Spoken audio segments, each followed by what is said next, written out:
Bonjour, je suis Hamek Amel et je vais vous présenter mon projet qui s'intitule La mise en place et l'optimisation d'un réseau voie IP avec Astérix et la qualité de service.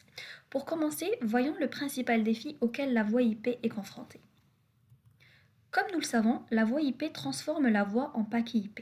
C'est une solution flexible et économique, mais elle est aussi très sensible à trois paramètres essentiels. Nous avons la latence, la gig et la perte de paquets. Lorsque ces paramètres augmentent, la qualité de l'appel se dégrade rapidement. Donc la voix est hachée, retardée, il y a des coupures.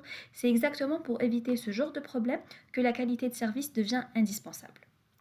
À partir de ce constat, notre objectif dans ce projet est très clair. L'idée est de démontrer de manière concrète l'effet de la qualité de service sur la qualité d'un appel voie IP. Pour cela, nous avons mis en place un système complet avec un serveur Astérix et deux clients SIP. Ensuite, nous avons effectué des tests sans qualité de service, puis avec la qualité de service afin de comparer les performances. Avant de passer aux résultats, voyons d'abord les technologies essentielles qui composent ce système. Nous avons un premier Astérix, qui est le cœur de l'infrastructure. Il gère les utilisateurs, les authentifications et le plan de numérotation. Par la suite, nous avons les deux protocoles clés, SIP qui établit, termine les appels, et RTP qui transporte la voix en temps réel. Comme la voix est très sensible aux perturbations du réseau, la qualité de service vient prioriser ce trafic pour garantir une communication fluide sans coupure. Maintenant que la base technologique est claire, voyons comment un appel s'établit en pratique. Lorsqu'un utilisateur lance un appel, SIP s'occupe d'abord de la signalisation. C'est lui qui établit la session. Une fois la connexion créée, RTP prend le relais pour transporter la voix entre les deux terminaux. Astérix, lui, à son tour, se charge de la gestion de l'appel sans transporter directement le flux audio. Donc, après avoir compris ce fonctionnement général, nous pouvons maintenant passer à la partie pratique du projet. Dans cette démonstration, je vais vous présenter la mise en œuvre d'une infrastructure voie IP basée sur Astérix et l'application d'une politique de qualité de service sur un routeur Cisco afin d'améliorer la qualité des appels. Le but de ce projet est de montrer comment la qualité de service permet de prioriser le trafic vocal sur un réseau IP et donc de garantir des communications stables même en cas de congestion. Alors donc pour ce qui est de la topologie du réseau, on trouve ici notre serveur Astérix installé sur une machine virtuelle Ubuntu qui joue le rôle de notre PBX. Donc c'est lui qui gère la signalisation et les transports de la voix. Ensuite, nous avons deux clients SIP. Donc le premier softphone est directement installé sur notre machine physique, donc notre machine Windows 10. Donc ils se trouvent dans le même sous-réseau que notre serveur PBX. Donc en fait, ils sont tous les deux dans le réseau 192.168.1.0/24.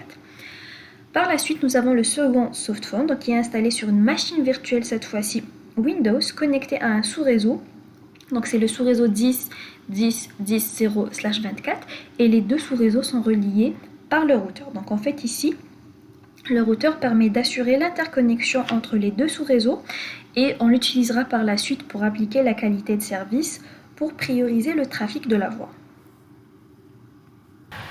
Et donc, pour prouver le bon fonctionnement de notre configuration, nous allons essayer d'effectuer un appel, par exemple, du softphone qui se trouve au niveau de notre machine virtuelle, donc qui est dans le sous-réseau 10.10.10.0, vers le softphone qui se trouve au niveau de notre machine physique réelle, donc Windows, qui est dans le sous-réseau 192.168.1.0.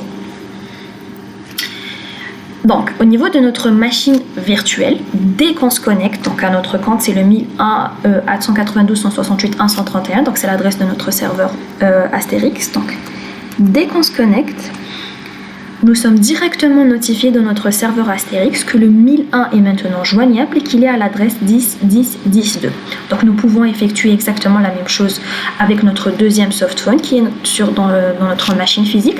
Donc, juste pour rappeler que malheureusement, en manque de ressources, il n'était pas possible de rajouter une autre machine virtuelle pour simuler un autre softphone et du coup j'ai dû utiliser ma machine physique.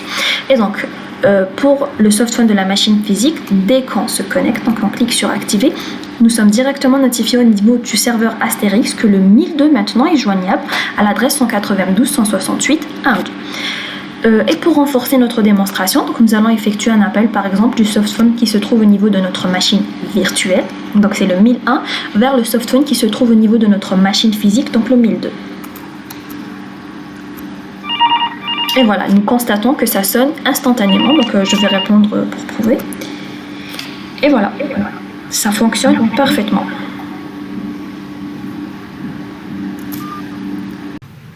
Et donc maintenant, nous allons mesurer la qualité du trafic voix IP sur notre réseau, retourner les KPI donc, comme la gig et la perte de paquets. Tout d'abord, sur notre serveur Ubuntu, il est nécessaire de rappeler que sur notre serveur, nous avons Asterix qui gère les appels voix IP. C'est ce serveur qui va recevoir le trafic RTP envoyé par le client pour mesurer la gig et la perte. Donc nous avons exécuté la commande IPERF-S. C'est une commande qui permet de mettre le serveur en mode écoute. Donc le serveur ne génère pas de trafic, il se contente juste de recevoir les paquets et retourner des indicateurs comme le débit, la gig et la perte de paquets. Nous allons détailler un peu plus cela par la suite.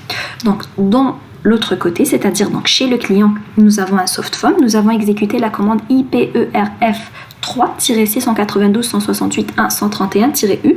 Le -C192.168.1.131, donc ce n'est que l'adresse de notre serveur Ubuntu, donc où se trouve notre serveur Asterix. Le -U ici permet d'envoyer du trafic UDP, donc comme le RTP, de la voix IP. Au fait, dans le fond, ici, le client envoie le trafic et le serveur Asterix le reçoit et mesure les KPI. Justement, donc pour ces KPI-là, on peut les trouver soit chez le client ou directement dans notre serveur Ubuntu. Donc, nous constatons que nous avons une gig de 533,741 millisecondes, sachant que pour la voix IP, la gig ne doit pas dépasser les 400 millisecondes.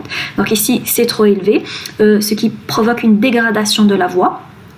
Et aussi, nous constatons que nous avons une perte de paquets de 27/63, ce qui fait un pourcentage de 43%, donc trop de paquets perdus dégrade la qualité audio.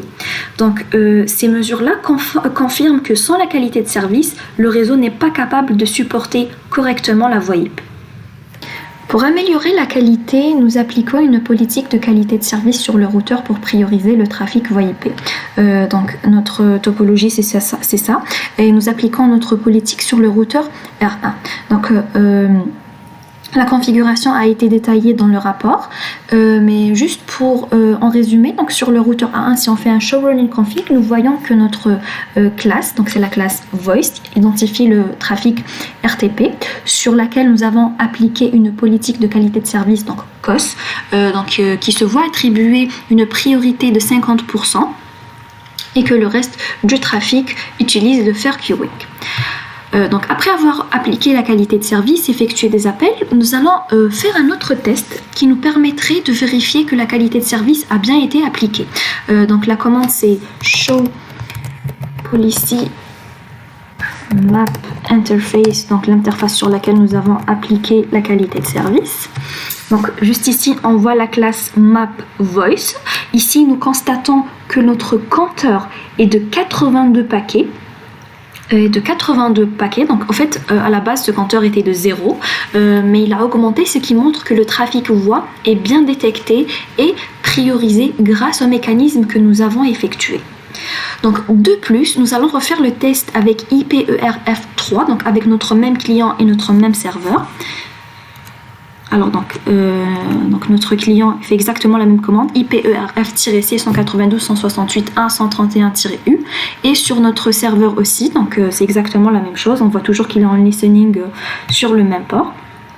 Et donc, nous constatons ici que notre gig est de 0,460 millisecondes. Nous constatons qu'elle a largement baissé comparé au cas de avant d'appliquer la qualité de service. De plus, on constate aussi que le nombre de paquets perdus a diminué. Donc, nous avons 1238 sur 3292, ce qui fait un total de 38%, comparé aux 43% de avant appliquer la qualité de service. Mais cette perte aussi est due aussi au fait qu'on utilise de la simulation, donc de VMware aussi et de GNS3.